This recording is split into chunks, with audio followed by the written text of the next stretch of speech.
Bonjour Marie, je suis contente de t'avoir aujourd'hui en interview pour nous faire un retour sur ton parcours de 3 mois qu'on a vécu ensemble autour de ta sensibilité. Voilà, est-ce que tu peux te présenter pour nous expliquer qui tu es rapidement et puis nous dire aussi pourquoi tu as eu envie de te lancer dans ce parcours avec moi? Coucou Axel. Alors, moi, je suis Marie, je me suis lancée, j'ai 30 ans. Je me suis lancée dans ce parcours parce que j'avais du mal à gérer certaines émotions et gérer notamment la négativité, la colère et ce genre d'émotions. Et ça impactait assez fortement mon entourage qui subissait ce genre de réactions et des réactions que je regrettais la plupart du temps le lendemain et que Hmm. je n'arrivais pas à gérer sur le moment. Donc, je me suis lancée dans cet accompagnement principalement pour gérer ce genre de réaction. D'accord, Et donc c'est également parce que, plutôt... Vas-y, oui, vas-y, je t'avais. non, il y avait aussi la phase plus globale d'accorder, enfin, d'être en harmonie avec moi-même. D'accord, super. Du coup, c'était plutôt vraiment dans tes relations, mais avec tes proches. C'était plus Oui, orienté comme dans ta sphère vraiment cocon vraiment familial. très proche, les parents, ma soeur, mon conjoint. Ok, super. Et alors, du coup, comment ta sensibilité, elle t'impactait avant?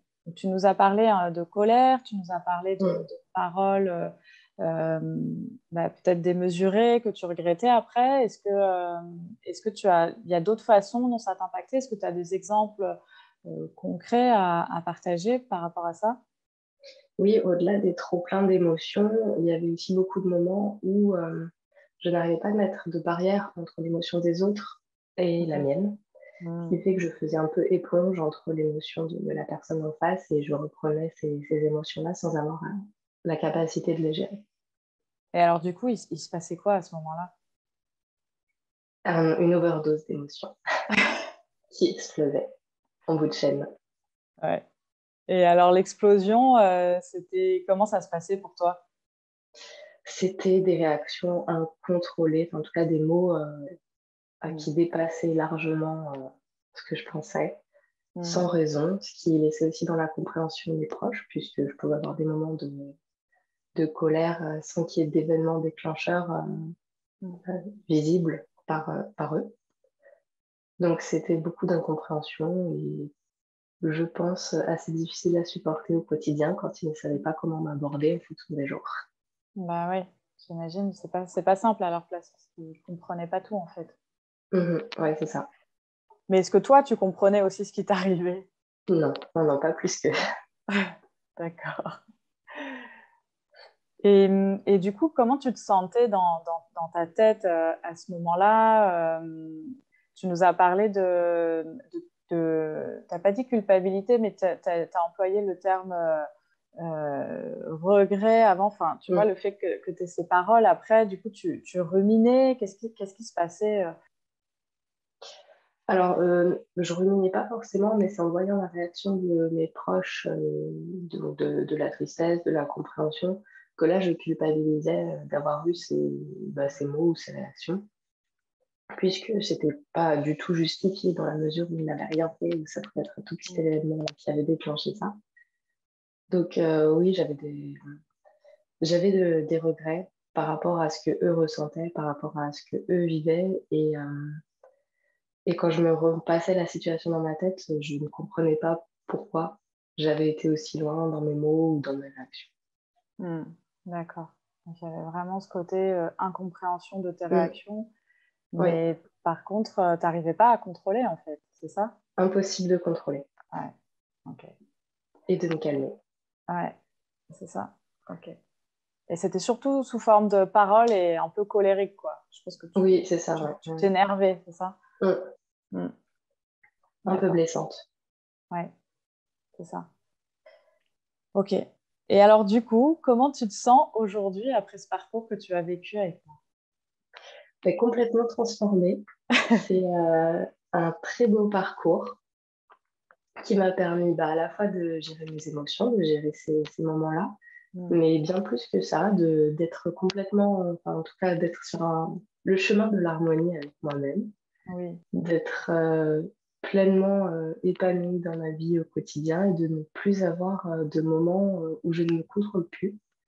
Et que Mm. ce soit les phases de colère, les phases de tristesse ou de joie, je les contrôle et je les apprécie et je les vis pleinement. Oui, c'est beau. Donc c'est Et, un beau travail. et est-ce qu'il n'y a pas autre chose aussi en termes de prise de conscience qui t'est arrivé? Oui, il y a eu plein de prises de conscience, notamment sur les raisons qui font que j'étais pas forcément en harmonie avec moi-même, que ce soit professionnellement ou personnellement. Mm. Et les moments de soins qu'on a toutes les deux pendant le parcours font prendre conscience de certaines choses, de certains besoins, d'aller discuter avec certaines personnes, de faire un certain travail sur des points précis. Et ça donne vraiment un axe à suivre pendant ces 3 mois pour arriver à ces prises de conscience-là, donc notamment les miennes en matière professionnelle. Mm.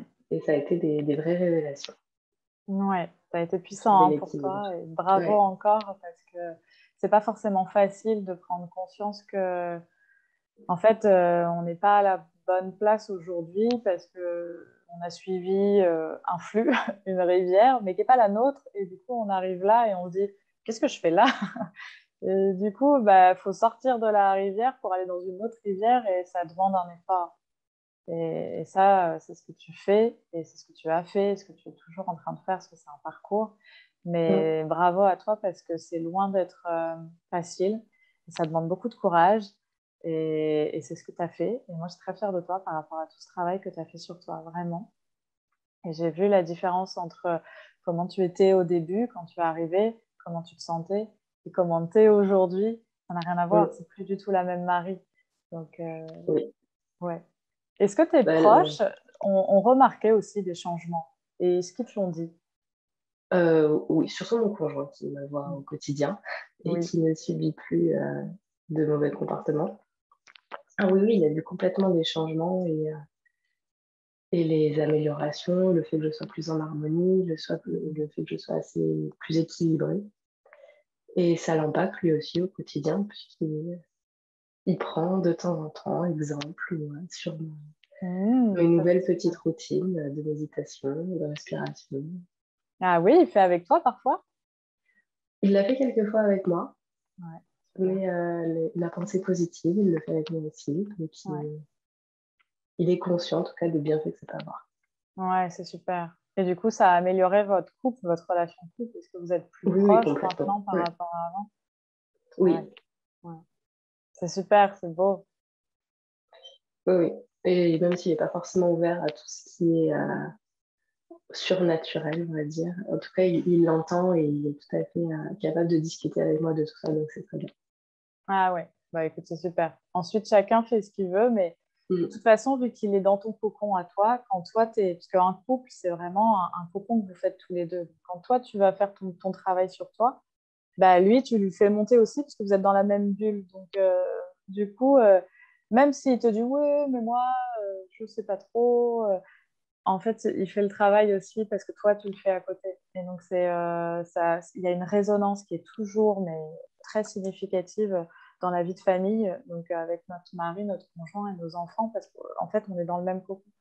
Donc, ça Mm. travaille sur toi fort, mais pas que, sur tes proches aussi. Et puis, sur le cocon auquel t'appartiens toi, c'est-à-dire avec ta sœur et avec tes parents. Tu vois, ça travaille aussi, ça les aide et ça les fait monter. Et avec le temps, tu peux voir des changements chez eux et tu vas te dire, mais waouh, ça sort d'où? Parce que toi, tu as libéré des choses en fait qui sont en lien avec la famille, la lignée, avec beaucoup de choses et ça les libère eux. Donc, c'est hyper puissant. Mm. Mais je suis de plus en plus proche de ma sœur aussi depuis quelques mois et je pense que c'est lié et j'en suis Oui, très contente. ah, c'est super. Bah oui, c'est beau tout ça. Mm. Ok. Et du coup, est-ce que tu aurais un conseil à donner à une femme hypersensible qui aimerait bah, retrouver confiance en elle par rapport à toi, ce que tu as vécu? Peut-être que tu as, des conseils ou voilà, une routine à partager. Je sais pas ce qui te vient par rapport à ça. Alors, bah, le premier conseil, c'est de suivre ton accompagnement un vrai miracle et une vraie transformation pour chaque femme hypersensible. Moi, les conseils qui ont bien marché au quotidien, ça va être les petites routines ou du moins les points d'ancrage qui me rassurent.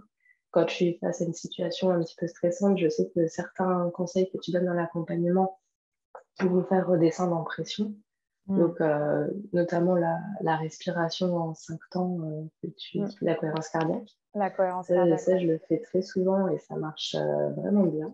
Ah ouais, c'est super, ça t'aide, hein, c'est puissant, hein, la cohérence cardiaque, c'était vraiment top. Ouais.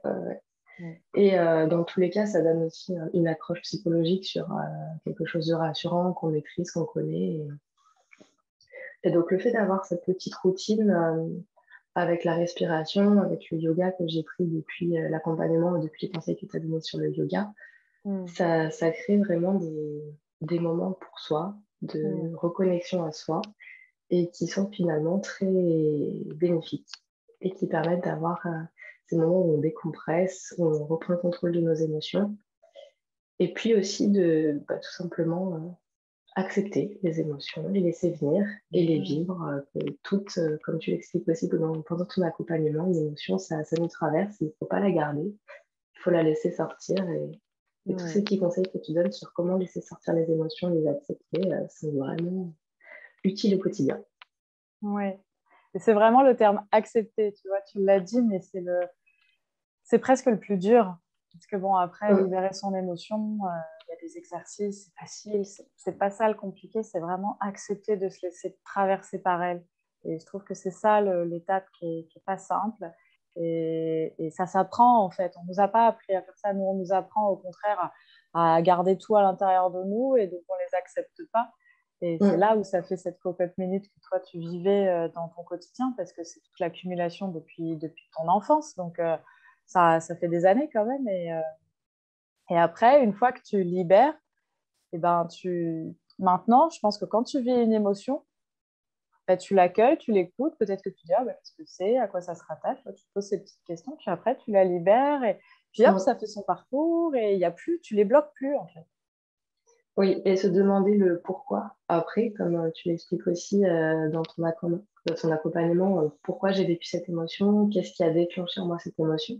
Ça fait mieux comprendre aussi certaines choses, prendre conscience de certaines choses qui peuvent nous agacer et de mieux les maîtriser pour éviter de s'y exposer. Oui, tout à fait, exactement. C'est tout le parcours et c'est tout le chemin. Du coup, je suis contente que les exercices t'aident et que tu les utilises encore au quotidien. Et je pense que c'est des exercices qui s'utilisent toute notre vie, en fait. C'est sans fin.